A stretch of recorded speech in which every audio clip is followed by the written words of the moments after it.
A church is supposed to be the one place where people feel safe, where enemies call a truce, and where no blood is meant to be spilled. But in Power Book 4 for Season 3, Tommy Egan and Miguel shatter that rule.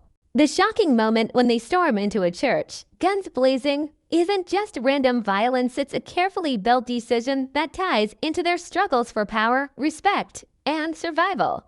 To understand why two men who live by the code of the streets would choose to bring war into a holy place, we need to go back and trace the chain of events that led them there.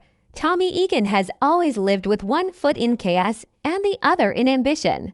Ever since the days of power, he's been painted as the man who doesn't hesitate, who acts when others stall. But his move to Chicago in 4 sets up a whole new battlefield. Chicago isn't New York. It's divided by different crews, old family ties, and a dangerous mix of loyalty and betrayal. Tommy enters this world as an outsider, but he's hungry to carve out his own empire. Every choice he makes pushes him deeper into the kind of wars where survival is never guaranteed. Now, when Miguel steps into the story, the stakes rise even higher. Miguel is not just another rival. He's a man with his own network, his own vision, and his own need for dominance. Where Tommy is reckless but calculated, Miguel carries himself with the weight of his heritage and the expectations of those who follow him. Their connection isn't simple. At first, it's built on mutual need. Tommy has firepower and ambition. Miguel has reach and connections. Together, they could crush their enemies and sit on top of Chicago's criminal food chain. But alliances in this world are never meant to last forever. Every handshake hides a knife. This is why the idea of a church comes into play. In their world, places of business, back alleys, and warehouses are common battlegrounds. But a church, that's different. It's supposed to be neutral ground, the space where even the most dangerous people drop their grudges. For Tommy and Miguel to break that unwritten rule means something bigger is at stake. They don't just want to take out enemies. They want to send a message so loud that it shakes the city. A message that says, there are no safe places anymore, not even under the eyes of God. The roots of this decision start in the fractures of trust. Miguel sees threats to his family's position. He senses betrayal inside his circle and pressure from rivals outside. Tommy, on the other hand, feels the squeeze from all directions. Every move he makes attracts new enemies. Every victory puts a target on his back. The church, in this sense, becomes more than just a building. It becomes a stage where they can prove dominance, silence opposition, and let everyone watching know that power isn't just about money or drugs, it's about fear. Whoever controls fear controls the city. But beneath the surface, the decision is risky. Tommy has always operated by his own code. He can be violent, brutal, and unpredictable, but there are still lines he doesn't always cross. Miguel challenges that. He pushes Tommy into darker waters, places where morality has no place and only victory matters. This is why their partnership is so dangerous. Miguel doesn't see the same boundaries. To him, the church isn't sacred, it's just another place to make a statement. And for Tommy, already consumed by the need to rise, the line between survival and morality begins to blur. By the time they choose the church as their target, both men are already trapped in the game. The city demands proof of strength, and hesitation would mean weakness. For Miguel, shooting up a church is about showing his enemies that nothing can protect them. For Tommy, it's about proving he's not just another player, he's someone willing to do what others wouldn't dare. Together, their reasons combine into a storm that tears down the very walls of sanctuary. A church is not just for walls and a roof. It is a symbol. It carries history, belief, fear, and respect. In neighborhoods where people fight every day just to survive, the church stands as a different kind of power, a reminder that no matter how dark life gets, there's still a place untouched by the streets. That's why when Tommy and Miguel chose this place as their battleground, it wasn't simply about killing their enemies. It was about breaking something deeper, something spiritual, something untouchable. They weren't just pulling triggers, they were pulling apart the rules that held the community together. In the world of power, symbolism matters. Every location has weight. A bar, a warehouse, a corner, all of those mean business. But a church, that represents innocence, family, tradition. It's where mothers pray for their children to stay out of the game. It's where funerals remind everyone of the price of the streets. It's where even killers sit in silence, seeking forgiveness they may never truly earn. By storming inside and turning it into a place of chaos, Tommy and Miguel send a loud message: no place is safe anymore. The idea of sanctuary, the idea of protection, is gone. Think about how the audience reacts when they see bullets flying through stained glass windows. The beauty of the place clashes violently with the brutality of the moment. That contrast is deliberate. The writers of Power Book 4 Force know that viewers don't just watch for action, they watch for meaning. The church isn't just a background for the gunfight. It is a symbol of broken boundaries. If violence can enter here, it can enter anywhere. And for Tommy, whose journey has always been about blurring lines between right and wrong, this setting mirrors his own transformation. Miguel's role in this is just as important. To him, the church represents control. In his mind, taking violence into such a sacred space proves his dominance. He knows it will cause shock. He knows it will force people to look at him differently, not as a man who follows rules, but as someone who rewrites them. For Miguel, the church is a stage for intimidation. If his enemies see that he's willing to cross this line, they'll understand that he will stop at nothing. That kind of fear is stronger than any bullet. Tommy, however, feels the weight differently. Deep down, he understands what this act means. Tommy has always balanced his violent nature with a strange sense of loyalty. He values family. He values trust. He may kill without hesitation, but he has lines he doesn't usually cross. By joining Miguel in this moment, he's betraying a part of himself. And that's where the symbolism of the church cuts deeper. It's not only a physical place, it's a reflection of Tommy's own battle between morality and ambition. By desecrating the church, Tommy desecrates a part of his own code. The church also acts as a mirror for the community. The people in Chicago who hear about this act will not only fear Tommy and Miguel, they will lose faith in the idea that the old rules of the streets still matter. In older times, there were boundaries. No women, no children, no holy ground. Those rules kept some order in chaos. But this moment rips all that apart. The city becomes a place where fear bleeds into every corner. And that is exactly the kind of chaos Tommy and Miguel both need, even if it comes at a cost. On a narrative level, the church serves as more than just scenery.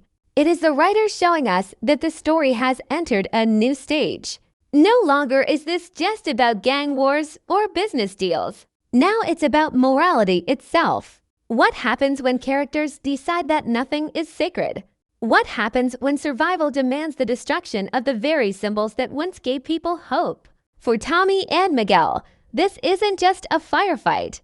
It's a declaration that Chicago belongs to them, and to prove it, they'll burn down the last safe space.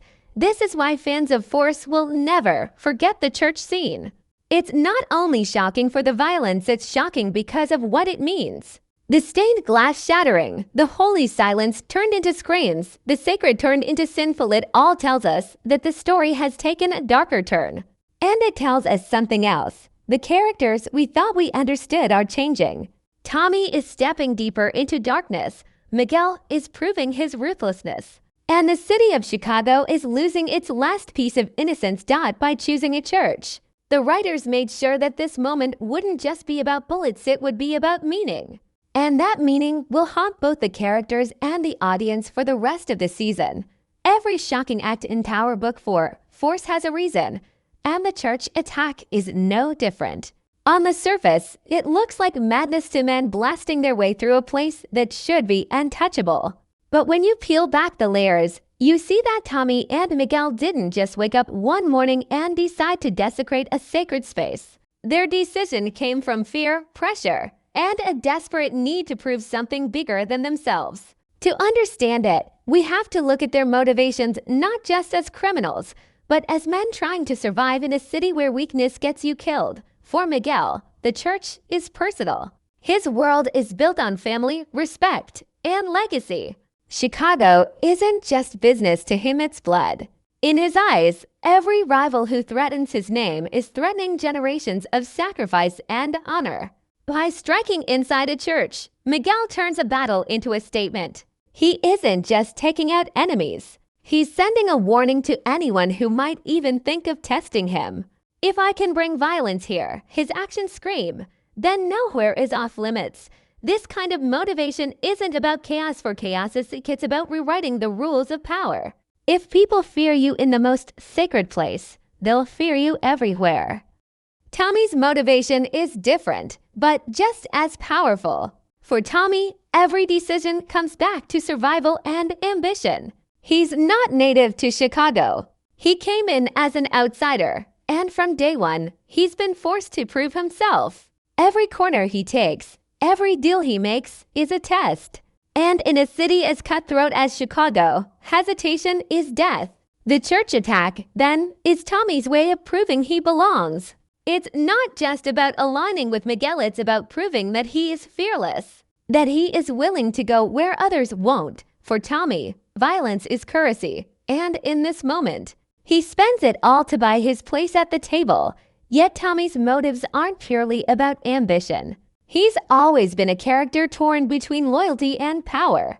The decision to stand beside Miguel in the church isn't only about dominance, it's also about protecting himself and the few people he still cares about. Tommy has enemies from all sides. Some want to see him fail, others want to bury him.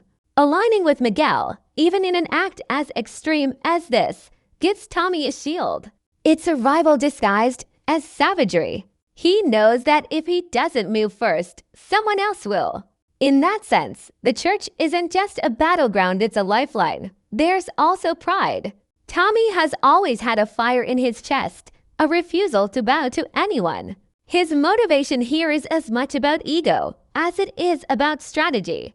By stepping into the church with Miguel, Tommy proves not only to his enemies but also to himself that he is untouchable. That hunger to dominate, to be seen as the strongest, pushes him into darker territory.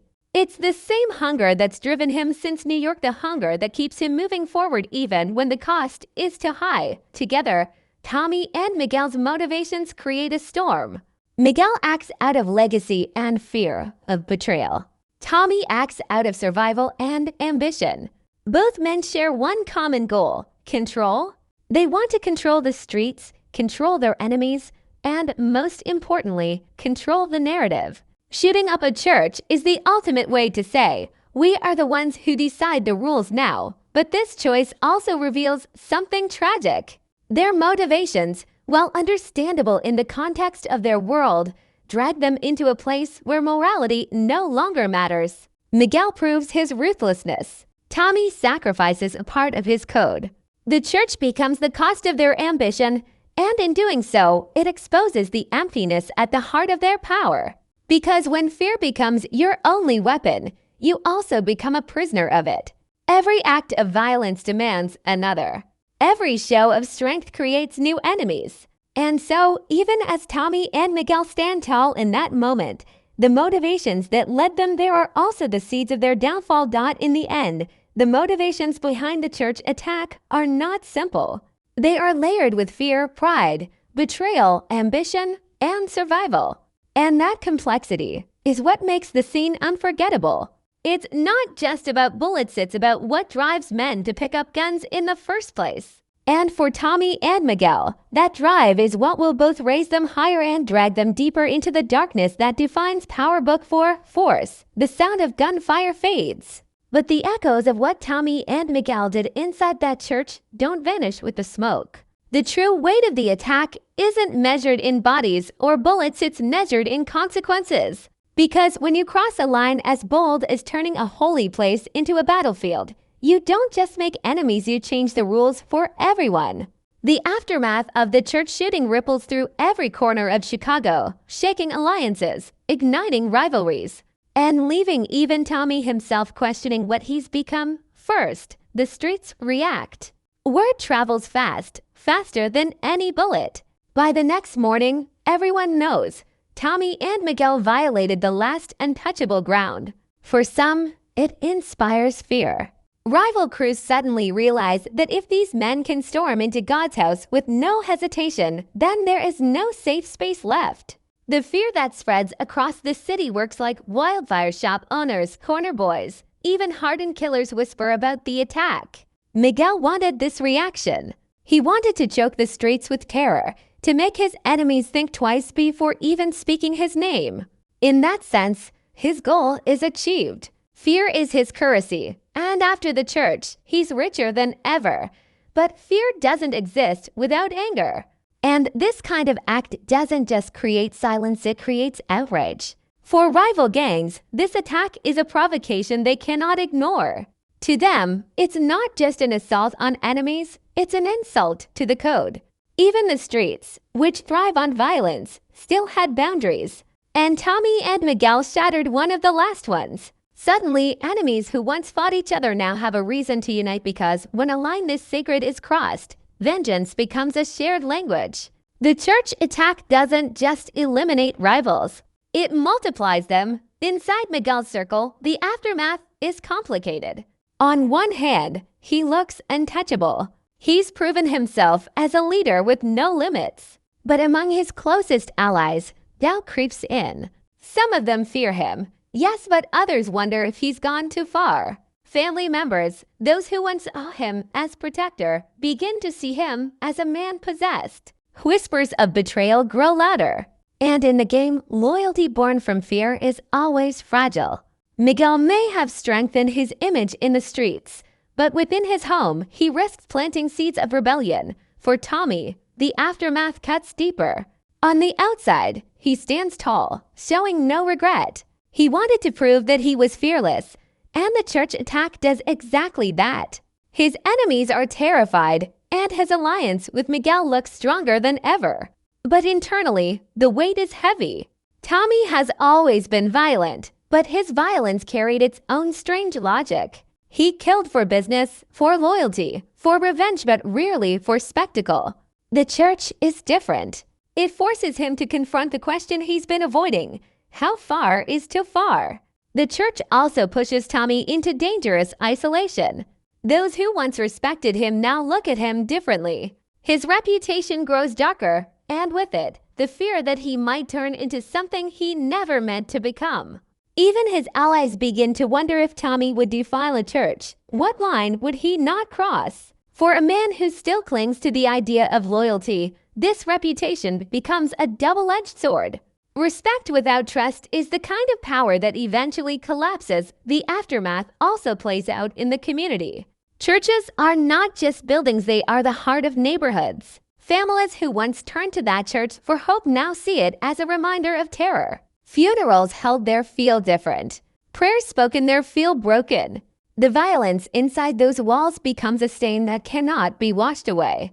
The community's anger doesn't just rise against Tommy and Miguel, it rises against the entire system of crime that poisoned their streets. And that anger, in the long run, creates more pressure on law enforcement, more surveillance, more enemies circling closer. On a symbolic level, the aftermath of the church shooting signals the beginning of a new chapter in Power Book 4, Force. The story is no longer about battles for corners or disputes over product. It becomes about survival in a world where no rules exist anymore.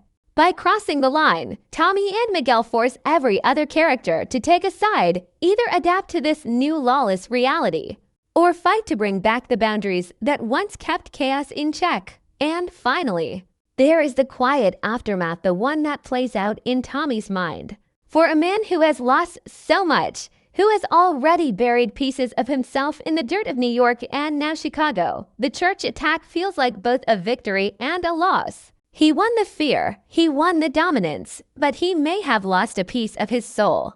And that inner conflict is what makes the aftermath truly powerful.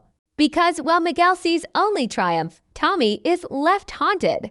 Caught between the man he was and the man he is becoming, the aftermath of the church shooting is not a clean ending, it's the beginning of a storm. It cements Tommy and Miguel as feared figures in Chicago, but it also paints targets on their backs bigger than ever before. Enemies unite, allies question, communities rage, and even faith itself seems shaken. And for viewers, it sets the stage for the ultimate question. When you break the final boundary, can you ever come back?